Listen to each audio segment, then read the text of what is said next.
Hi, I'm Michelle and I'm a pregnancy and postpartum corrective exercise specialist. If you're a mum and you have back pain, you need to watch this video. If you would like to follow along, then you'll need a few things. A shopping bag full of groceries, your child or a heavy dumbbell representing the same weight as your child, and a chair.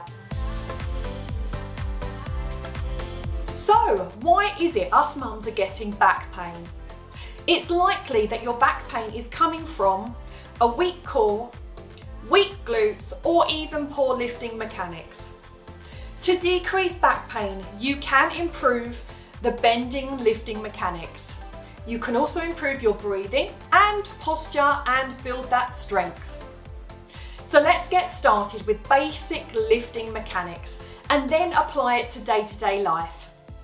Bending and lifting requires a hip hinge. Let me demonstrate with a chair. So stand in front of your chair. A rounded lumbar spine increases pressure on the back.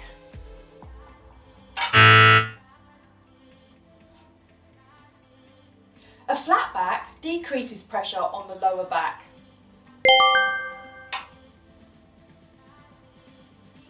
Obviously, the height of your object will impact how much you need to bend. So for example, get nice and close to your chair, hinge from the hip, nice flat back, hold onto your object, keeping it nice and close, bend those knees and lift. Placing it back down as close to the body as possible. Now we're going to try that with an object that is slightly lower than this.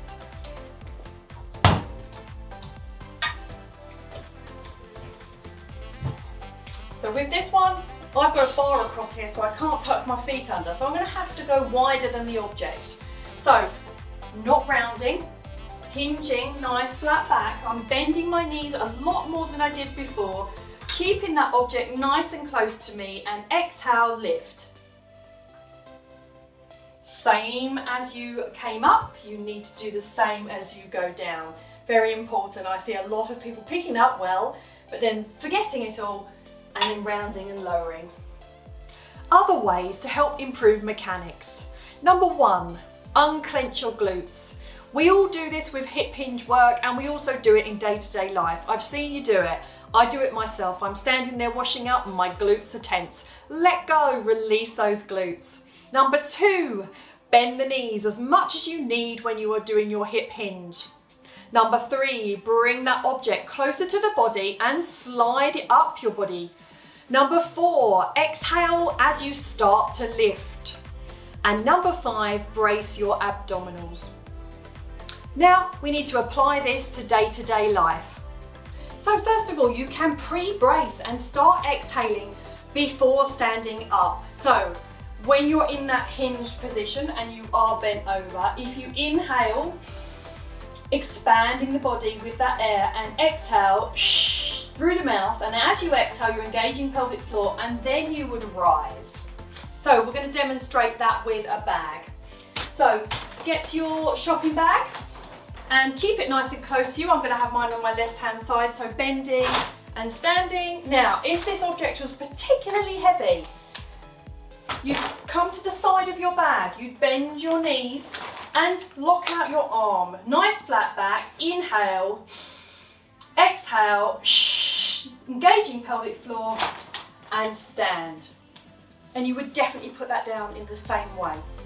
Remember, if your grocery bag is here, you do not want to be picking it up from this far away. You want to be keeping it nice and close. So how do you do that? You step towards it. Now, if you have any kind of rib flare, you want to try to avoid carrying your child on that particular side because it's only going to make things worse. And also with a child, it's good to improvise with a weight so that you can imagine lifting that child, or actually do it with your child if you wish, and we're going to get really good form.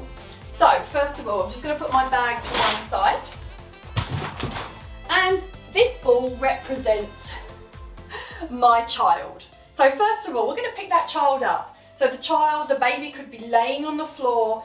So come and sort of stagger around that baby, and you're going to do that hinge, bending those knees, coming down, and the baby is super close to your body. Inhale, exhale, and then lift that baby towards you, okay?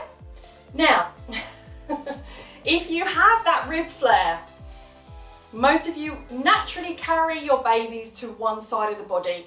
The hip pops, and that is not going to help with that rib flare. So I want you to try to carry it on the other side and try and keep that body in nice alignment, nice tall posture, and then if necessary you can alternate between the two, but just try to avoid the usual side to not make things worse.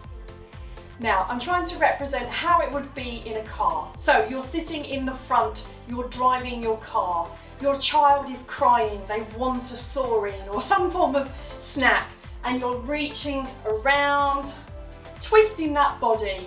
Imagine the child is the ball, or they've dropped something down there at the back between their feet and you're trying to get it. Now, I know it's difficult to avoid this, but if you have to do it, then please don't slouch and do it. So don't round the back and reach like that or this. You will definitely be not helping yourself there, and you will potentially be putting your back at risk. If you sit nice and tall in your posture, slightly tucking that pelvis under to get a nice neutral position, and then twist. And if you can't reach it in a safe way, then please don't do it. We want to avoid repetitive bending and twisting with lumbar flexion, which means rounding of the back.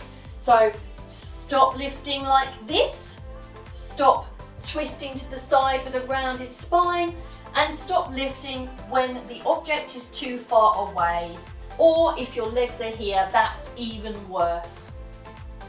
And finally, loading and unloading the dishwasher, the washer, the dryer. Come down on one knee to make life easier. Do it here, nice gap between the legs so you've got a nice tripod position, and load and take out and do whatever you need to do, but try and make it easier for yourself. Postpartum women can continue with my 4th trimester program at motherfit.co.uk, which will help restore posture, improve breathing, strengthen the core, and fire up muscles that switch off during pregnancy. Plus, we have meditation and breath work, which naturally restores pelvic floor dysfunction and diastasis recti. I hope you found this video helpful. Give it a thumbs up and leave me a comment, and don't forget to subscribe so you don't miss any of my advice or workouts.